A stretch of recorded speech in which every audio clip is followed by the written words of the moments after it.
beyond breathtaking. So this is a book.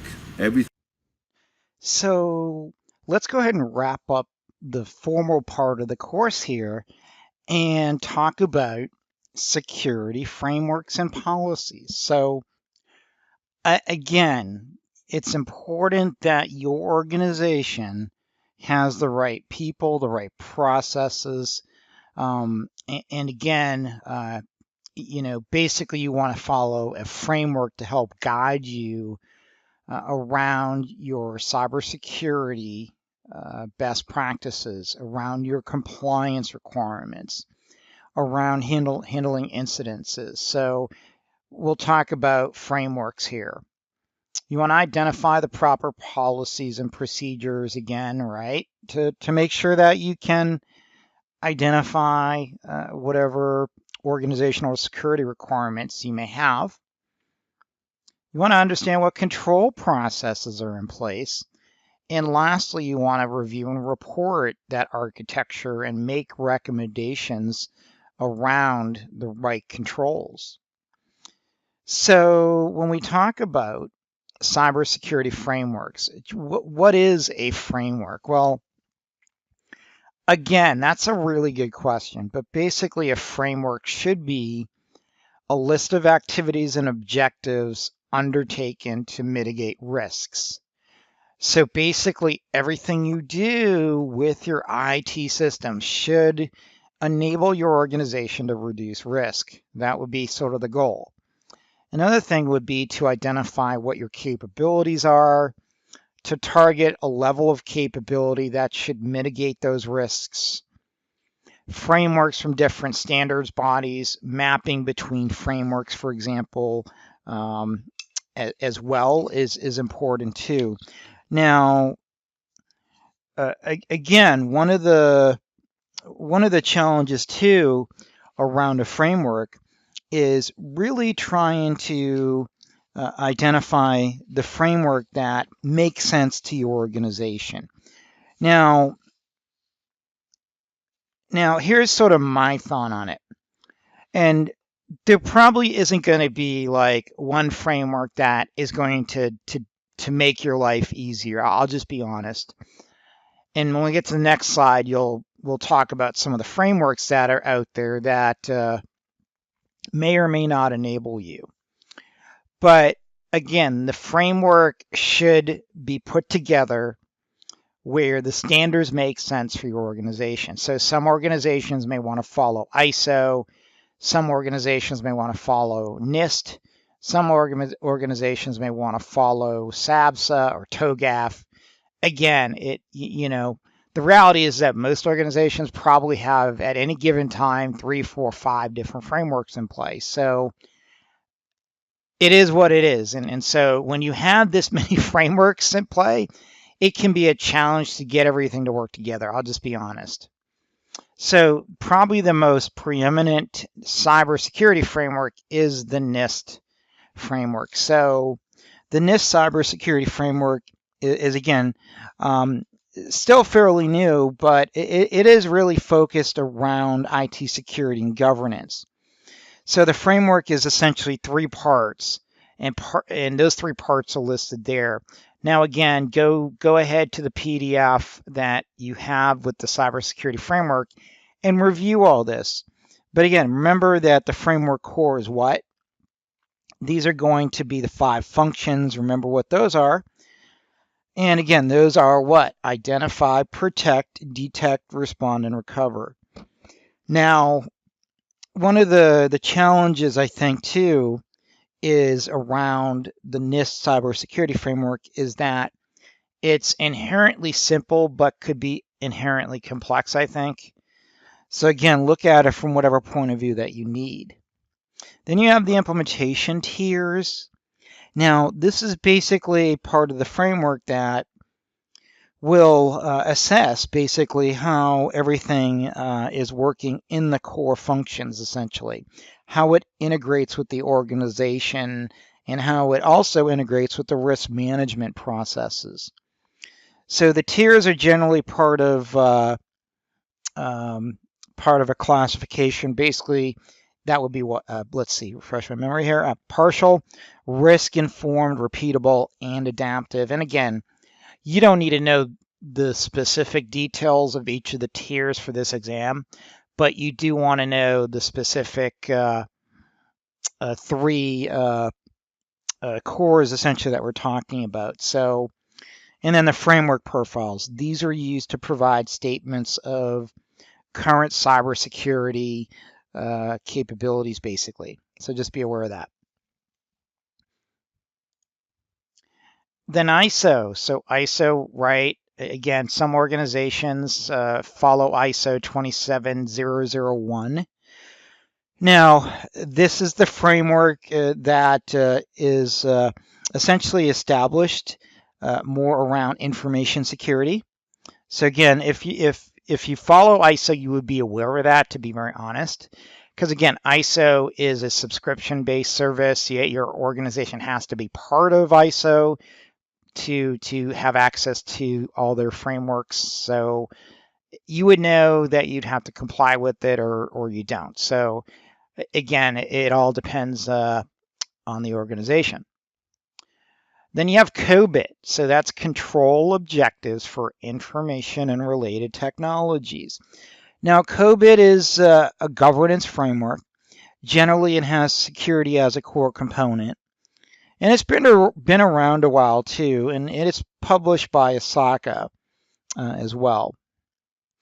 So in COBIT, there's a lot of training and accreditation schemes, basically, as I like to say, where, you know, if you want to open the door, you got to be certified, and if you want to shut the door, you got to be certified. It's again inherently complex for, you know, a profitable reason, I guess. But again, it's a good framework, but a lot of companies don't like to use it because again, it's sort of not really probably the most cost-effective approach. ITIL. Now, ITIL, again, that's the infrastructure library. This is, again, fairly robust framework. It's used pretty much exclusively by service providers in a lot of cases and software development shops. And then TOGAF and SABSA, those are two other architectures that are out there, frameworks that are out there. TOGAF is the open group. That's an enterprise architecture framework. And then Sherwood, this one here. Not a lot of people know much about Sherwood. I've not really met too many people that know anything about it. And again, this is a real niche area. So SABSA is really more focused on information assurance when it comes to business requirements. There is a methodology, but again, it seems like the expertise in this area is pretty limited, and I don't know if it's more of a geography. Maybe, you know, folks in Europe will know more about it than in the U.S. and Canada. But again, it's something you may be aware of. When reviewing an architecture, you want to look at data analytics. You want to look at ways data is collected and aggregated. You want to review log files. You want to look at trends and analysis. You want to be able to understand how other, for example, too, like if you use Splunk, that's a great tool to aggregate data, great tool to collect data. It's also a great tool to give you a headache as well because you could collect way too much data. So again, you have to know what you need to aggregate, what you're going to analyze. Remediation plans. Well, again, remediation is basically mitigation or risk mitigation typically. So this is the process of reducing exposure. And there's different ways to mitigate a problem, right? You could avoid it. That's deterrence, sort of. And then avoidance, again, you know, avoidance is, well, let me just clarify what the real difference is. Deterrence is sort of a form of avoidance where you minimize your contact with whatever the risk is. So there is a little bit of a difference there. But avoidance is sort of where you totally stop that activity totally. So it's sort of like, do you partially remove the risk or do you fully remove the risk? So deterrence and avoidance are sort of similar. Then transference. This is where you transfer the risk. This is typically like taking out insurance, which seems to be what a lot of companies like to do now around IT and security.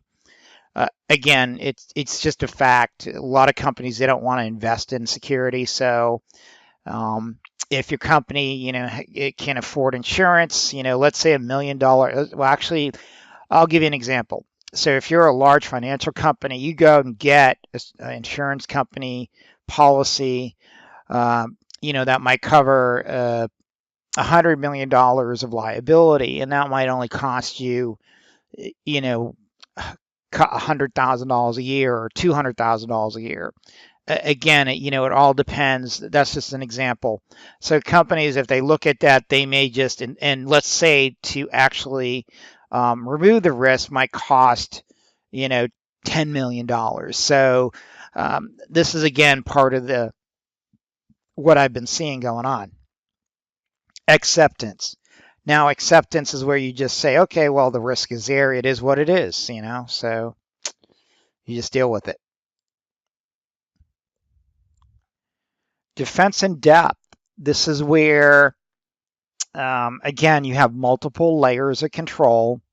And with Defenseindepth, remember that this is more of a layered approach. This is typically an approach that a well-organized and a orchestrated security organization will have sort of, basically laid out for their posture and security.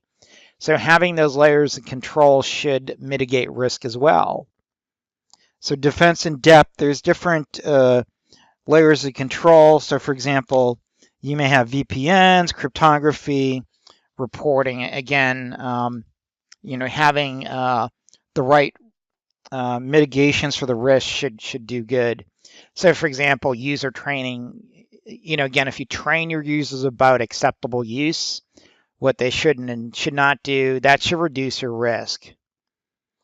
Endpoint security, right? Don't allow someone with a mobile device or a laptop just connect up to the to your network, right? You don't want that to happen without actually having that endpoint device scanned or have it perhaps updated with the proper software. For example, it's very common for people to want to download email from Exchange for work. You can do that. I've seen a lot of companies, for example, with their MDM software and policies in place where you won't install Exchange and download email unless if you have, for example, the password policy in place where you have to have a password that changes every 30 days, or you have to have the right iOS level on your iPhone, for example. So a lot of things could be implemented. So anyways, take a look at Defenseindepth. Outsourcing, again, hire the right people to do the right job. Sort of similar to what had happened in the U.S. government when the Department of Defense had hired a contracting firm who designed a cloud for them and left the Amazon S3 share open to the public. You would think that even a 6-year-old would be bright enough not to do that, but again, this is the government contracting world. Unfortunately, the government contracting world does not really attract the best and brightest. So these mistakes in the government happen all the time. I could go on for hours talking about why breaches happen. So one of the things when I do training for the government, I always like to test the audience and just to see their sort of, I guess you would call it, intelligence level. Because again, in the government, I like to say, and I've been in the government sector for a while, and I don't actually actively deal with it anymore because I got really tired of it. So one of the things when I was doing a lot of DoD contracts, I can tell you, is that you have all these government contractors and they're all competing for contract, and you have the lowest bidder approach, but then you have these what I call government outsourcing approaches, where the SBA designates your company as a minority-owned company, for example. Now, again, I don't have a spoof against minority-owned or HUD-zone or veteran-owned or whatever, but the problem with that approach is it's inherently flawed, because what about if the best man or woman is actually not a specific color, but actually someone that can compete on a level playing field and win? So this is just unfortunately just how it's laid out. So just my thought on this is, if you're a company and you don't have the expertise, go and find the right expertise. It may cost you. And again, I get it. I don't know how many times I've been involved in either cloud architectures or security architectures or even IT architectures where the company just can't afford to pay someone or doesn't want to pay the right people to do the job right. So again, sometimes you as a security manager may be dealing with folks that are just not competent. It's just a fact of the business. Okay. Compensating controls. You got to have controls in place to make up for what is essentially a challenge, right?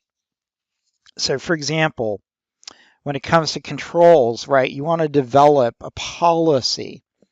If this happens, then this should happen. Then this procedure should kick in, and then the guidance for those procedures should kick in as well.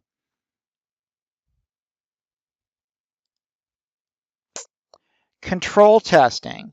Now, when you set up a security system, when you design software, when you implement IT, right? Whatever you do, you got to test it. You really need to design proper testing procedures. Now, just so that you're aware, there's actually a fairly well-known basically law of security, basically by a gentleman called Shiner's Law. Actually, the gentleman is Shiner, and I think his name actually, I think it's Corey. I'm not sure on top of my head, but it's called Shiner's Law. And basically, again, you want to obtain the right expertise, right?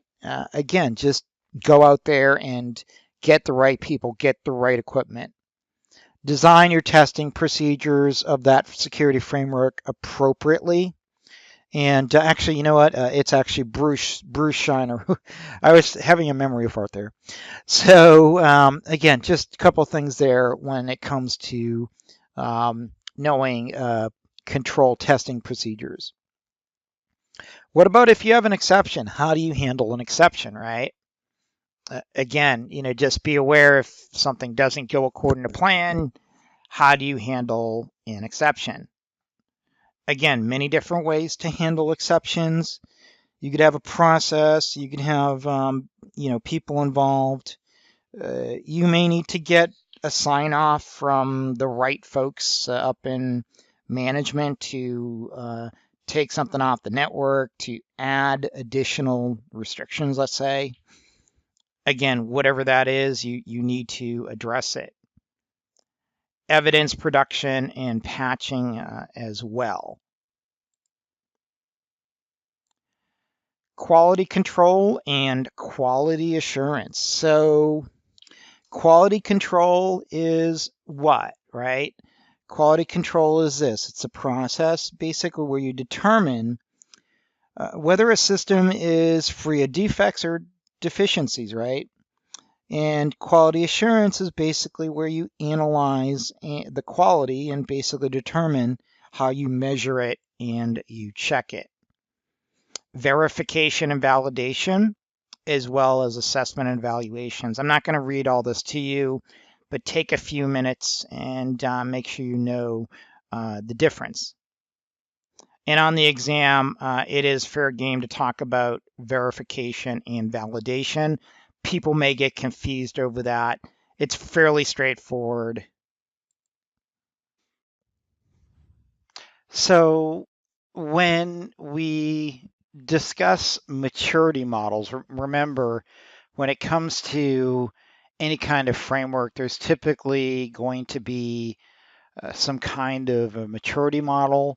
So again, the goal of the maturity model is to basically ensure that the frameworks are optimized, that the proper assessments are being done, proper procedures.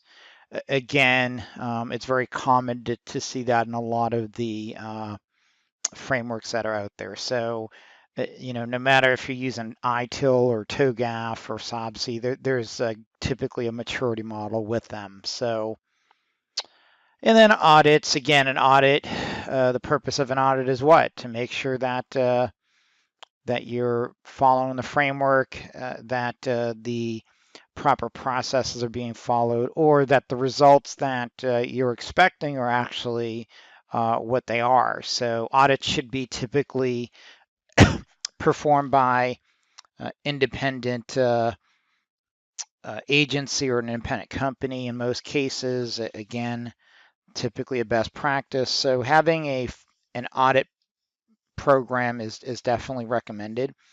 And with compliance is pretty much a requirement. So as you would expect. And then retiring processes. So again, you want to retire processes that that are generally part of a continual improvement program generally. So you have scheduled reviews, and as part of the continual improvement, uh, you would generally consider a few things. So basically, if you think of continual improvement from generally an approach that you would, of course, implement in a lot of frameworks, especially like around software development. Generally, you want to look at your techniques, you want to look at the processes, look at defects and inefficiencies as well, and try to improve upon those. And then over time, what typically happens is that you would implement new controls, and a lot of that, the processes that you're essentially using will be retired eventually. And then you, for example, maybe the way you perform risk assessments change, or perhaps the way uh, documentation is performed, or also too, perhaps there's different policies as well that are rolled out. So a lot of different scenarios to consider there. When it comes to password and account management, now again, if you don't have proper account management, proper policies in place, if you don't like enforce specific password rules, or you don't have specific requirements around account management, then it should be expected that things may not, you know, be the way that you would expect them. So basically, if you don't terminate accounts when someone leaves, you don't deprovision resources, then again, this is where policies and procedures really come into play. Acceptable use policy. Again, if you don't have a policy in place to control and notify users on how resources should be used, then again, shame on your organization for not doing that, because if you don't do that, then you shouldn't expect that the resources are going to be used in the proper manner generally. So for example, data storage, it's very common for employees to want to download a lot of stuff, personal stuff. Very common to see movies downloaded in storage arrays. It's very common to see pictures and stuff that don't relate to work on file shares in a lot of cases. So if you don't make it clear that you can't do it or shouldn't do it, then you shouldn't expect your employees to adhere to that.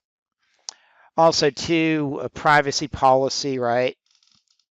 Again, having some kind of security assurance basically set up, making sure that the employees, again, have proper rights to privacy, but on the other hand, they understand that when they're at work, that maybe they have no rights at all in a lot of cases. So basically, if you're at work, then they can monitor your phone calls.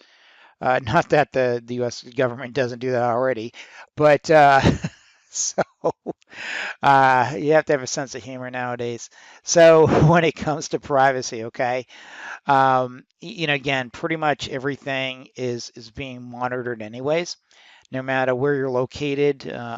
Literally all the internet trunks are bugged, all the mobile um, communication lines are basically data is being collected, metadata is being retained. It is what it is. But anyway, so just be aware that privacy is a little bit of a shaky ground now. But for whatever privacy you may want to consider, your organization considers, again, just be aware that you may want to monitor your data. You may perform physical monitoring. So, for example, cameras or looking through people's desks. One of the common things too, like with passwords, right?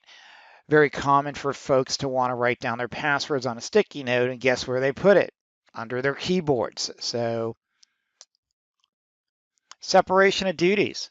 One of the things that, especially like if you're in a financial sector role, then you're probably going to have some sort of separation of duties, job rotation, and mandatory vacations in a lot of cases. So again, just be aware of what your organization has policies for. Make sure folks are aware of that. Now, too, again, one thing to sort of bring up here is generally like during specific times of the year, there's usually audits that are going to be done, making sure that permissions are set properly. Rotation of duties, basically, again, you don't want someone in the same role for years and years. Then basically, again, if that happens, then what can happen is that things may not, be managed properly, or could also allow for some improprietary to I guess the term I should use is uh, improper resource allocations could happen too as well in a lot of cases. So not so much I would say in the IT world, but definitely like in the financial sector, that's something that you would expect. Succession planning, what happens if Joe and Sue aren't there anymore, let's say.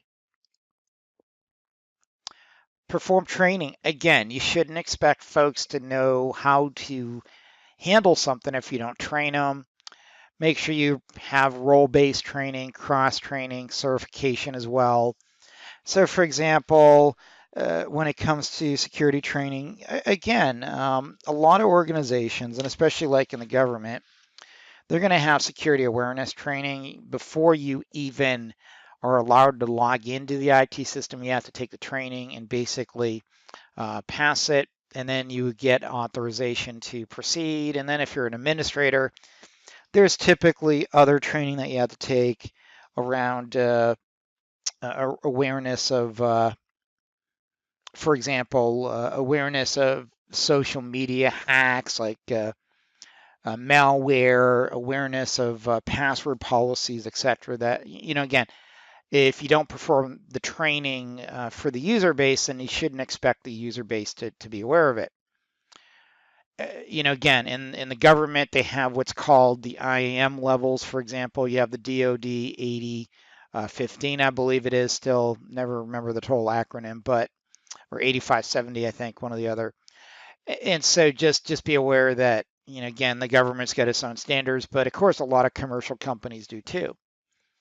Cross training, basically working with the other folks and making sure that coverage is there in case there's a vacation. Um, Making sure folks know where resources are, for example. Certification.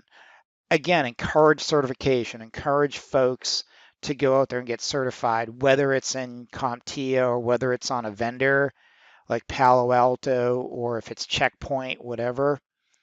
Encourage your coworkers, your employees, whatever the situation is. And again, you're attending this training because you want to learn. So again, great job for wanting to do that. So let's go ahead and sum it up. That's about all that I had for the formal content. So we talked about a wide range of cybersecurity frameworks. We talked about regulatory compliance as well. Identified policies and procedures. Remember, again, if you don't have policies and procedures, then you shouldn't expect that the organization will function appropriately. Understand the use of quality controls, and review and report on security architectures as well. So again, remember too that you want to take a look at NIST before you take the test. Remember the NIST Cybersecurity Framework. And again, part of that, remember that there's a framework profile, for example. You want to, of course, understand the components of that.